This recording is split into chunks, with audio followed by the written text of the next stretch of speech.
कभी कभी आपको ऐसा नहीं लगता कि आप इतना हार्ड बोल देते हैं कि यहाँ के एक मंत्री ने आपको कहा कि हम एफआईआर कर देंगे? कौन एफआईआर कर देगा? अशोक चौधरी ने कहा कि ना वो किए हैं, जाके मानहानि बेचारे किए हैं। सर्वदलीय नेता नीतीश अशोक चौधरी। देखिए हम लोग यहाँ सुनते हैं, सर्वदलीय कैसे?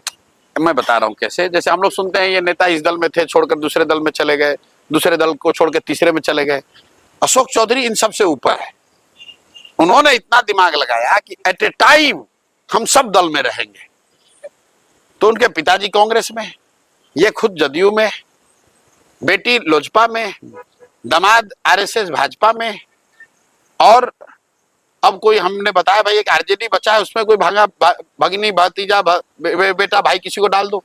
तो इसलिए मैंने कहा ये सर्वदलीय नेता है, किसी भी दल को वोट दोगे इसी को जाएगा। जैसे हम लोग कहते हैं ना भोजपुरी में कि घी चाहे दाल में गिरे भात में गिरेगा थाली में ही। तो अशोक चौधरी सर्वदलीय नेता है। हमने कहा कि हर जगह ये चर्चा है कि इन्होंने अपने बेटी का टिकट खरीदा है, और ये हमने नहीं कहा। आप लोग पत्रकार, आप जानते हैं, प्रेस कॉन्फ्रेंस हुआ, पार्टी के लोग जो उस समय चिराग जी के पार्टी में थे उन्होंने ये कहा, प्रेस में छपा, लोगों ने इस्तीफा दिया। तो ये आदमी कहा कि हम जाके इनको प्रधान किशोर पर मानहानि करेंगे। तो जा कर दो भाई। अभी दिलीप जायसवाल ने, आपने सुना होगा, कहा कि हम प्रशांत किशोर पर साइबर थाना में केस किए हैं। अब बताइए, इस भाजपा का राज्य का अध्यक्ष वो केस किया है और अभी तक पुलिस हम तक आई नहीं, हमारे पास आई नहीं भाई। या तो पुलिस उसकी सुन नहीं रही है, फर्जी बोल रहा था ये आदमी।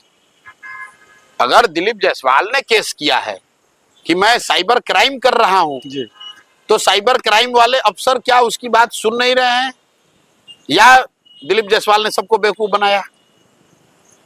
तो प्रशांत किशोर इस तरह की गिदड़ भपकी से डरने वाले नहीं है। प्रशांत किशोर यहाँ बालू माफिया नहीं है, शराब का धंधा नहीं करते हैं, किसी से 1 रुपया नहीं लिए हैं, किसी सरकारी पद पर नहीं है, बड़े बाप के लड़के नहीं हैं।